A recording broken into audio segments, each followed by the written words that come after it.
प्रिय मित्रों, मैं दीपक कुमार आप सबों की कुशलता और स्वास्थ्य की कामना करता हूँ। इस संसार में सबसे बड़ा धन स्वास्थ्य है, इसीलिए खुद का ध्यान रखें और प्रतिदिन थोड़ी कसरत करें। मित्रों, आप सबों का मित्र होने के कारण मुझे थोड़ा अधिकार ज़रूर है। मित्रों, आज रिश्ते में धोखा देने का अंजाम पर एक कहानी प्रस्तुत कर रहा हूँ। आशा है कि यह कहानी आप सबों के सराहना के योग्य हो। यदि यह कहानी आप सबों को अच्छी लगे तो मेरे इस चैनल को सब्सक्राइब करें, घंटी दबाकर ऑल पर क्लिक करें, जिससे मेरी हर वीडियो आप तक पहुंचती रहे। मित्रों, पुराने समय की बात है। एक गांव में एक 45 वर्ष का जमींदार रहता था। उसका नाम पुरुषोत्तम था। वह नेक और ईमानदार इंसान था। उसके कई खेत थे, जिसमें कई किसान और मजदूर धान, गेहूं, दाल, सब्जियां की खेती किया करते थे। सभी खेतों और फसलों की वह जमींदार खुद ही ध्यान रखता था। फसल की पैदावार को वह अपने मजदूरों द्वारा बाजार के दुकानों में बिक्री करवाकर अच्छा धन कमाता था। पुरुषोत्तम के पास धन, जमीन, पत्नी का प्यार, सब कुछ पर्याप्त था। बस एक औलाद की कमी थी। उसकी कोई संतान न रहने के कारण उम्र के इस अवस्था में जमींदार बड़ा चिंतित रहा करता था। उसकी पत्नी उसे समझाती कि हमें ईश्वर ने जितना दिया है, हम उतने में ही खुश रह लिया करेंगे। इस पर जमींदार पुरुषोत्तम अपनी पत्नी को जवाब देते हुए कहता, प्रिय, हमें संतान का सुख नहीं प्राप्त हुआ, इसमें मेरी और तुम्हारी कोई गलती नहीं है। हमारे पास धन दौलत जमीन की कोई कमी नहीं, बस एक औलाद की कमी है। ईश्वर ने हमें औलाद नहीं दिया। सोचता हूँ हमारे बाद इतने धन दौलत जमीन का क्या होगा। हमारे पुरखों द्वारा अर्जित संपत्ति आज तक वारिसों के कारण सुरक्षित रहा। ईश्वर हमें एक वारिस दे देते जो इस संपत्ति को संभाल कर सुरक्षित रखता। यह सुनकर उसकी पत्नी कुछ पल मौन रहकर अपने पति से कहा, स्वामी, मैं इस समस्या पर कई दिनों से चिंतन कर रही हूँ। मेरे मन में कई दिनों से एक सुविचार आया है। यदि आप कहें तो मैं आपको बताऊं। यह सुनकर पुरुषोत्तम ने जिज्ञासा दिखाते हुए कहा, शीघ्र वह उपाय बताओ जिससे हमें संतान की प्राप्ति हो सके। तब उसकी पत्नी ने कहा, पहले आप मुझे यह वचन दीजिए कि मैं आपसे जो भी मांग करूं, मेरी मांग को आप पूर्ण करेंगे। तब जमींदार ने कहा, मेरा सब कुछ, मेरा शरीर तक तुम्हारा है। यदि तुम्हारी मांग पूरा करने से हमें संतान प्राप्ति हो तो मैं तुम्हें यह वचन देता हूँ कि आज तुम मुझसे जो भी मांगोगी वह मैं तुम्हें जरूर दूंगा। इस वचन से आश्वस्त होकर उसकी पत्नी ने पति का हाथ अपने हाथों में लेकर कहा कि स्वामी, जिस तरह एक किसान की कोई जमीन बंजर हो जाने के कारण किसान को उस बंजर भूमि से कोई फसल प्राप्त नहीं होती, तब वह किसान किसी दूसरे जमीन में फसल उपजाता है, ठीक उसी तरह मुझे लगता है कि मैं भी बंजर भूमि की तरह हो गई हूँ। इसीलिए आप एक युवती से दूसरा विवाह कर लीजिए। मेरे मन में यह विचार कई दिनों से घर करने के कारण मैंने हमारे गांव के एक गरीब किसान से आपकी और उसकी बेटी का विवाह की बात की है। वह किसान आपसे अपनी बेटी का विवाह करने के लिए तैयार है। यह सब सुनकर जमींदार क्रोधित होते हुए अपनी पत्नी से कहा, मैं उम्र में इतना बड़ा और उस गरीब किसान की बेटी उम्र में मुझसे इतनी छोटी, मैं तो उसके पिता के समान हूँ। तुमने ऐसा सोच भी कैसे लिया कि मैं संतान पाने के लिए तुमसे तुम्हारा अधिकार छीन लूँगा और तुम्हारी सौतन को घर ले आऊँगा।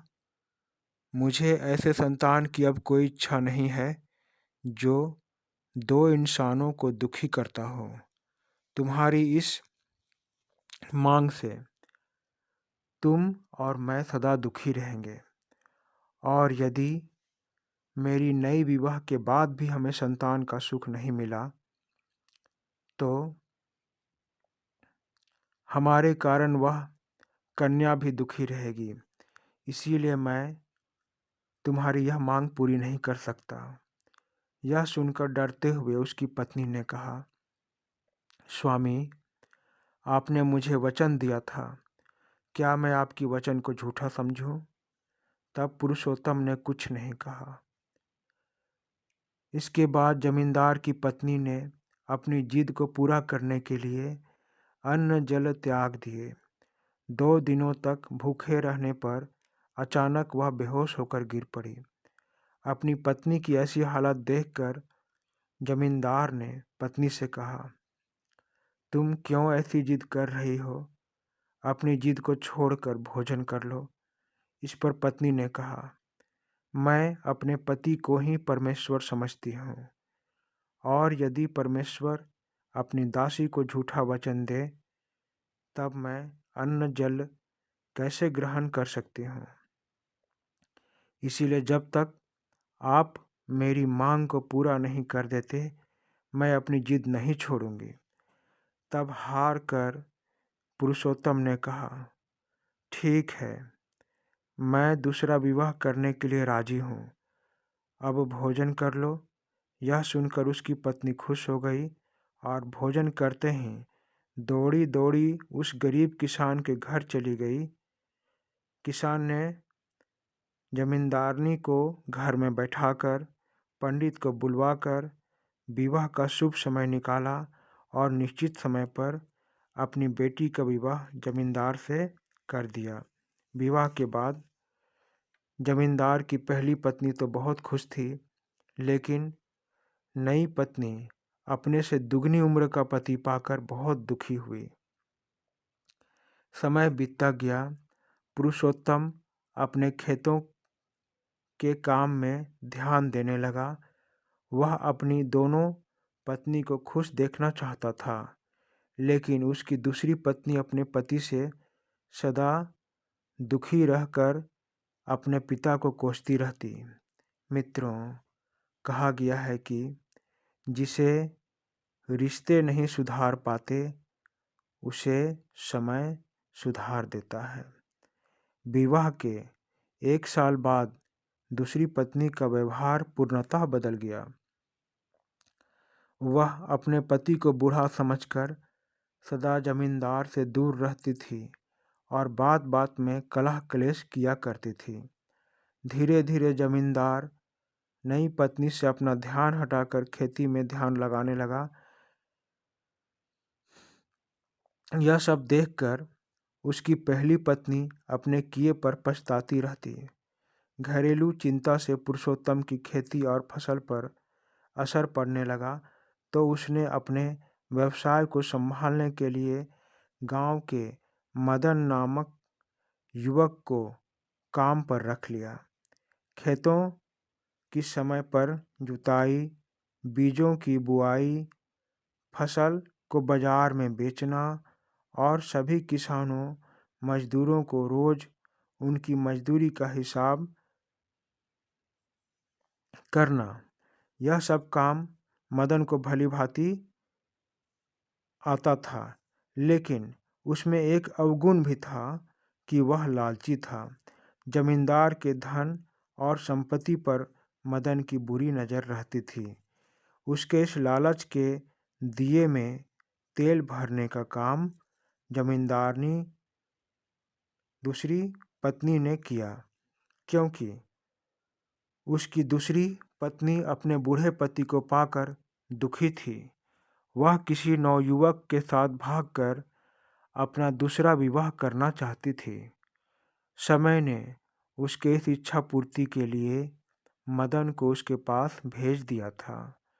जमींदार की दूसरी पत्नी अपनी इच्छा पूरी करने के लिए खेत पर जाकर मदन से मिला करती और उसका खूब ख्याल भी रखती।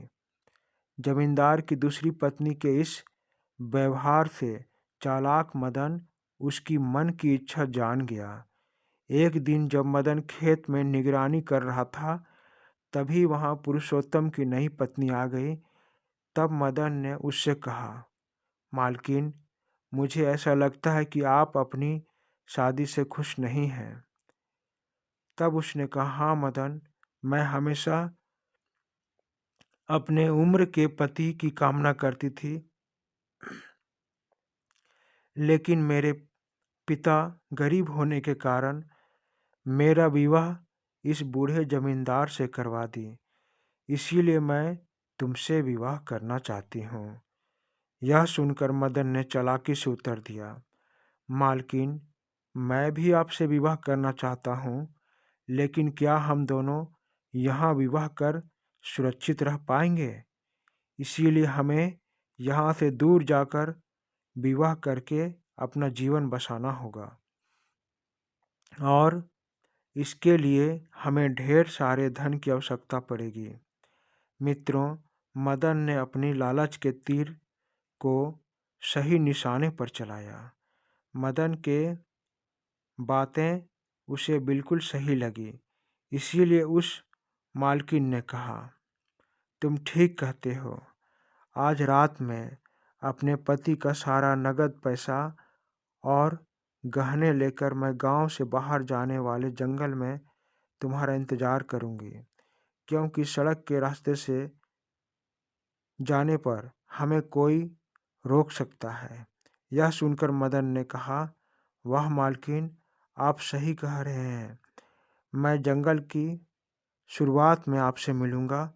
मदन की धन पाने की लालच आज पूरी होने वाली थी।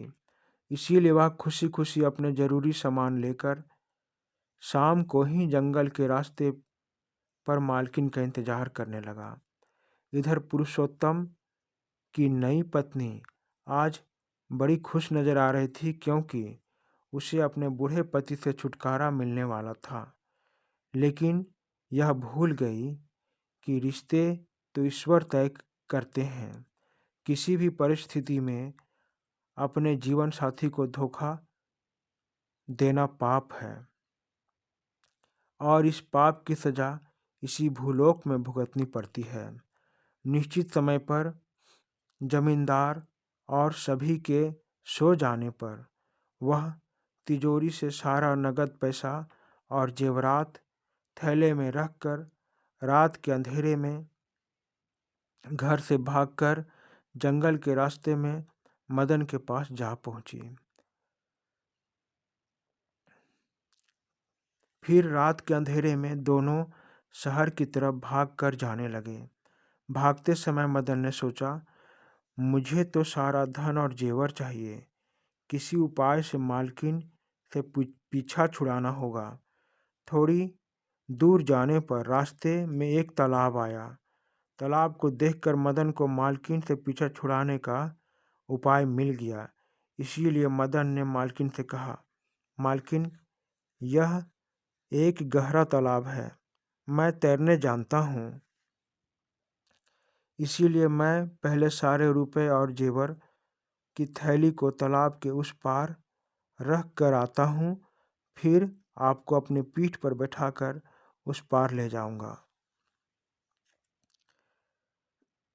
लेकिन आपने जो गहने पहने हैं उसे भी उतार कर मुझे दे दीजिए, ताकि आप हल्के लगें। मालकिन मदन पर पूरा भरोसा करती है। रुपए से भरे थैले और पहने हुए जेवर उसे दे देती है। मदन तुरंत तालाब में कूदकर तैरते हुए उसे पार कर लेता है और वहीं से मालकिन को कहता है, अरे मूर्ख औरत, तुमने मुझ पर विश्वास किया, जिसका गांव में कोई रिश्तेदार नहीं और जो स्त्री अपने पति की ना हो सकी, जिसने अपने पति को धोखा दिया हो, उसका क्या भरोसा कि भविष्य में मुझे धोखा ना दे। शहर में मुझसे भी अच्छे पुरुष को देखकर तुम मुझे भी छोड़ दोगी, इसीलिए मैं तुम्हें तालाब के इस पार नहीं लाऊंगा। इतना कह वह वहां से भागने लगा।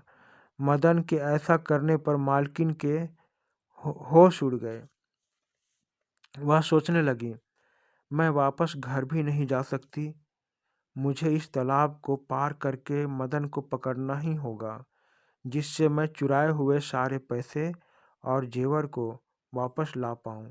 ऐसा सोचते हुए उसने तालाब में छलांग लगा दिया, लेकिन तैरने ना जानने के कारण वह तालाब की गहराई में डूबकर अपने प्राण त्याग दिए। उधर मैदान रुपए के थैले को लेकर अंधेरे में तेजी से दौड़ा जा रहा था। उसके दौड़ने से रास्ते पर पड़े सूखे पत्ते तेज आवाज कर रहे थे, जिसे सुनकर जंगल के शेर चौकन्ना हो गए। शेर को लगा कि कोई हिरन रात में भाग रही है और शेर पत्ते की आवाज की तरफ दौड़ने लगा।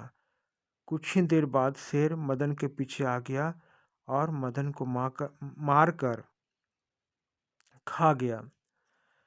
दूसरे दिन सुबह जमींदार अपनी दूसरी पत्नी और मदन को घर पर ना देखकर सारा माजरा समझ गया। उसने अपने सभी किसानों और मजदूरों सहित उन दोनों की खोज में भेज दिया। दोपहर तक मजदूरों ने जमींदार को मालकिन और मदन का पता बता दिया।